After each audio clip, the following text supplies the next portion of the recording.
Please stand for the Pledge of Allegiance. I pledge allegiance to the flag of the United States of America and to the republic for which it stands, one nation, under God, indivisible, with liberty and justice for all. You may now be seated.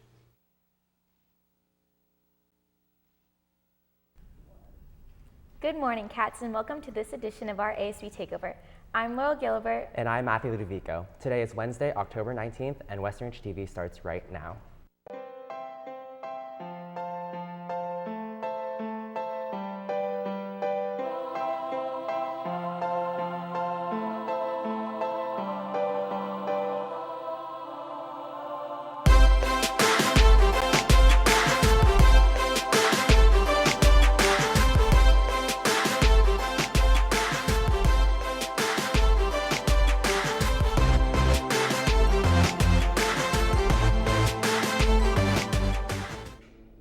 Before we start the show, we have Mr. Crawford here with a very important announcement.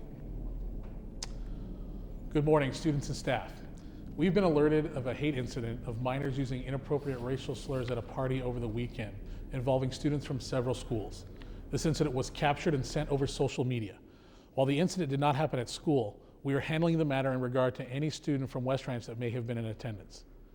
Now let me take this opportunity to state this and say very much again that any verbal negativism based on race, religion, gender, disability, or sexual orientation are not acceptable at our school, our valley, or our world for that matter. Students, please learn from this. When working with people that use this kind of speech, seek to educate those around you with kindness and compassion so that they understand their need to change their words and that hate language must stop. This week is Dude Be Nice Week at our school. We will have a speaker on Friday speak with you all regarding acceptance of all persons, regardless of race, religion, gender, ethnicity, sexual orientation, or disability. We at West Ranch High School want to be a model of how schools and communities should treat each other. So remember, use understanding and kindness, patience to help someone change their behavior, and compassion as you show someone what is the right way. It all starts with us at West Ranch. It starts right here and right now. Thank you. Thank you, Mr. Crawford. For any of you juniors out there, connecting to success permission slips are due this Friday to your English teacher. For our seniors, if you're attending a UC or Cal State, make sure to stay on top of your deadlines. If you have any questions, please see your counselors. Today at brunch, Stock Market Club will be meeting. At lunch, Soul Hope, West Ranch Speech and Debate, and WFA will be having their meeting. New members are always welcome. Donating 3 pairs of socks for Socktober in Mrs. Sage's room can help you earn 1 hour of community service.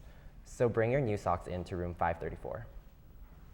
In sports news, congrats to our girls varsity tennis team for defeating Valencia last night and winning the league title. Also, congrats to our girls varsity volleyball for tying for the league title as well. Great job, girls. For our varsity girls golf, our varsity girls golf will have their 6th league match at TPS today at 12. Good luck, girls. This Friday, we have a guest speaker coming for Do Be Nice Week. Let's find out more about him. Hey, my name's Kevin Lau. I'm from Pleasanton, California. I'm known best for playing Manhattan basketball, D1. Thing a little different about me, though, is that I did it all with one hand. I was born like this. My umbilical cord was wrapped around my neck twice and took off my arm, but it saved my neck and it saved my life. And I joke around about how that was a good trade. I didn't actually even start playing basketball until I was in 7th grade. I was 12 years old. I was 6'4" giant, and I tried out for the team, and the coach cut me. And he said, basketball's a 2-handed sport, and to try something else. You know what happened? This guy over in a different city heard about me, asked me to come try out for his team. His name was Coach McKnight. He took me on this team with 18 and 19-year-olds who were college-bound, and I just spent the next year of that season getting dunked on by them because they were so much better than me. I was that 12-year-old who couldn't even make his 7th grade team.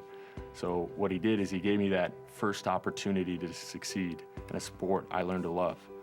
But what really this Coach McKnight did in my life is he looked at me and he looked at my arm and he said, "Why don't you use that?" And I was like, "What are you talking about?" And he's like, "You're nub. Why don't you use that?" What this coach did is he changed my perspective. He changed my outlook on myself and turned me around not only into a great basketball player, but a better person. Going to high school was a terrible experience for me at first. I was both physically and socially awkward. Every day I came home from school and locked myself in the room and just wanted to be away from people, because my experience from people is that they were mean and they were cruel. And, they took away my confidence in myself. The one place that I felt safe, the one niche I had was on the basketball court. I just buried myself in basketball. That's all I did, because on the court I mattered and I was somebody. People depended on me to succeed. And everywhere else, I was just, an insecure guy who got made fun of. My senior year, I started to really dominate in basketball, and I started to get different scholarship offers, Pepperdine, San Francisco. I finally was starting to excel in a sport that at the beginning I was a laughingstock at. I'm playing in this game, I landed on my leg wrong and broke it. All those scholarship offers, they disappeared. I was that kid again who just wanted to lock myself away in my room and disappear. So I got to a point in life, I broke my leg, I wanted to quit. Basketball, I wanted to quit everything. I had no idea what I was doing with myself. And, again, that great mentor in my life, Coach McKnight stepped in and he said, Kevin, if you quit now, I'm gonna kick your butt. You've come way too far and you've affected so many lives and you've become such a great kid. And, I didn't feel it at the time, but it was what I needed to hear in life, to push forward. I ended up going to Fork Union Military Academy in Virginia for a year. It was a decision to go and still chase that dream, still hold on to it. Rather than quitting and giving up, it was the only option I really had. Came a point in Fork Union where I started to get recruited. The school, Cal Poly, this D1 school out in California. I drove to the school with my parents, and the whole coaching staff was lined up in the parking lot as I drove up. And we got out of the car and we walked up to the coaches, and the head coach was passing a phone back and forth with the assistants and yelling over this phone. And then when I walked up to shake his hand, he clicked the phone shut. And he's like, I'm not gonna beat around the bush. That was the athletic director. And me and the whole coaching staff just got fired. That was another blow. And I felt like everything I was working towards was just pushing against the mountain that couldn't move. That maybe people were right. Maybe people knew that it couldn't be possible and that I couldn't do it. And I started questioning myself. I started questioning what I was doing. But I was reminded by people, thousands of people, who came up to me with children or different disabilities and told me that I was their pillar. I was their inspiration. I was their person that kept them moving. I was the person that made them believe when others told them they couldn't. I can't even tell you how many people in this world told me that I couldn't do it. I couldn't succeed, I couldn't play ball. But I went on and I didn't quit. And I got a scholarship, a full ride to D1 school out in Manhattan, and became the first basketball player to play with one hand at that level. Today if you gave me two arms, I wouldn't even take it. It became something, a part of me, who I am. We all have those insecurities that hold us back from what we ultimately want to do, our goals and dreams. I was just a basketball player. I'm no different than you, except I'm 6'11" and have one arm. So let me ask you, what's holding you back from achieving your dreams?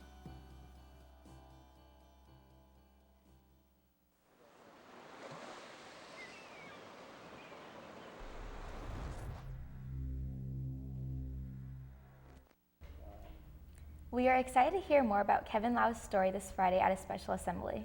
That's it for today's show. As a reminder, there will not be a Western Ridge TV show for the rest of this week. Have a great rest of your day, Cats.